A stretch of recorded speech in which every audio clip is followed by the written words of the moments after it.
Guys, magbunot-bunutan na naman tayo. Part 3. Ayan.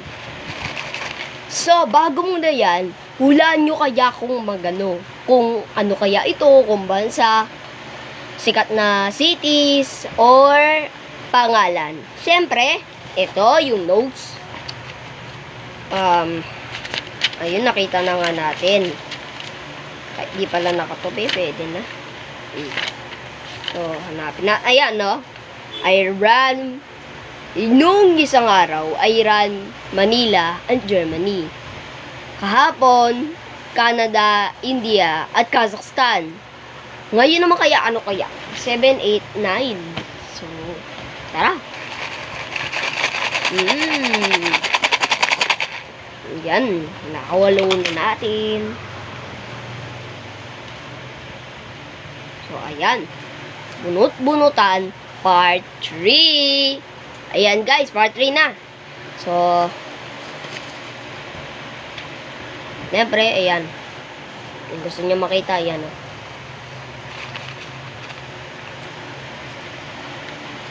So, ano kaya to? Sige, wag lang titingin. Wag lang titingin, guys. Oh, no! Okay, guys. Hint number 1. Matatagpuan ito sa pagitan ng Bosphorus Strait, Mediterranean Sea, at Black Sea.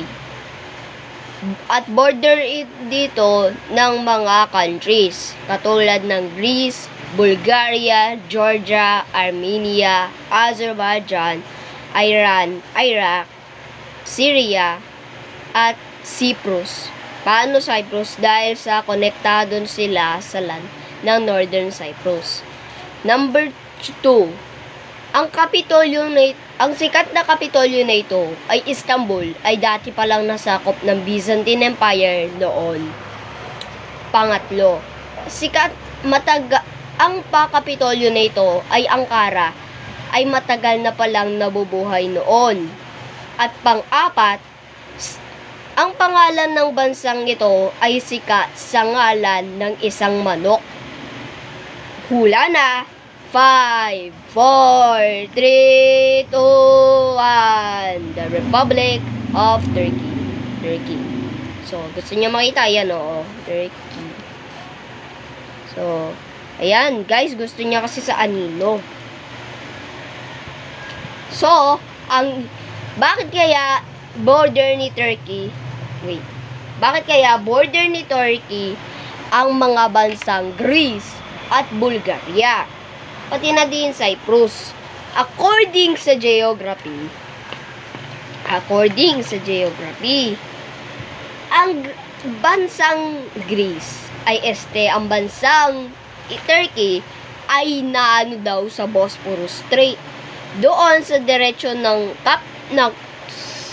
famous city ng Istanbul ay dediretso siya doon. Diretso sa Black Sea, diretso dito sa Bosphorus Strait, at doon out siya sa diretso sa Aegean Sea or tawag sa Mediterranean Sea. Turkey na matatagpuan sa Middle East and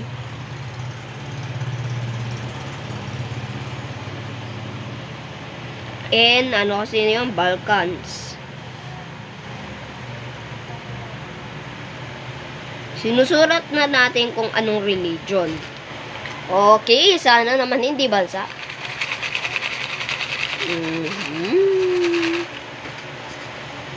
Okay, ano kaya to? Sana hindi bansa. Nako. Okay, na naman guys, hindi ko sa inyo papakita, guys, if nag-subscribe kayo. Okay, sige. Papahula ko na lang. Pero, clue. Siyempre, guys, clue. Hint number 1. Ang Kapitolyo na ito ay ang Baghdad ay ito pala ang pinakamatagal na city noong panahon. Basta nung kailang panahon. Hint number 2. Matatagpuan ito sa Middle East. Hint number 3.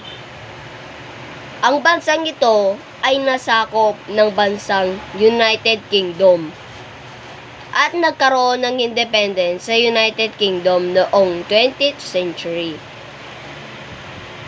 At last, ang pangapat na clue o pangatlo, ito ay nakalocated sa Tigris at sa isa pang river. Anong bansa to? Hulaan nyo. Hulaan nyo na, guys. Ayan.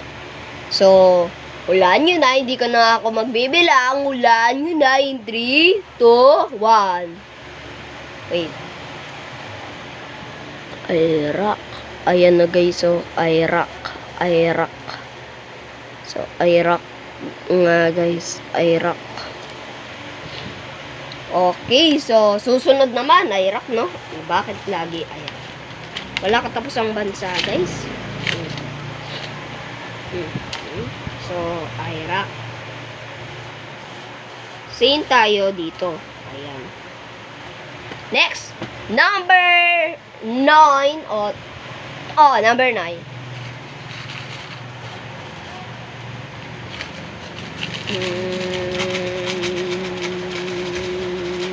Drop. Hindi. Sana naman hindi. Ay, nako. Nako, guys. Kalat lang to. Ay na naman.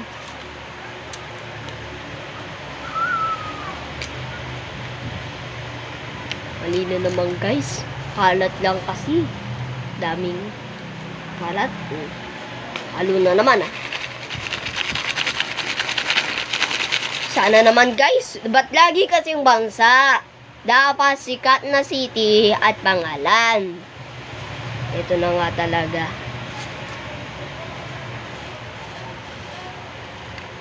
Ay, nako. Oh. Wait lang, guys, So, guys, ito na. Ayan. Sana pangalan nga, guys. Pangalan nga. So, kapag pangalan, ibig sabihin nito, hindi ko na siya ipapaklu. Ito na. Aldrey. So, isusulat na natin. Asan na ba yun? Yun.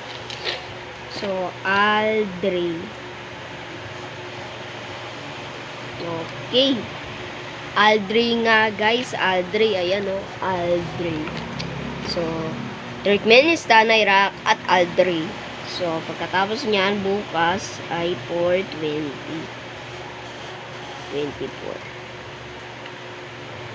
Saturday. So, 10 to 12. 10 to 12. Okay, guys. Hanggang sa muli. Bukas ulit. Baka Kapitolyo naman. Sana naman.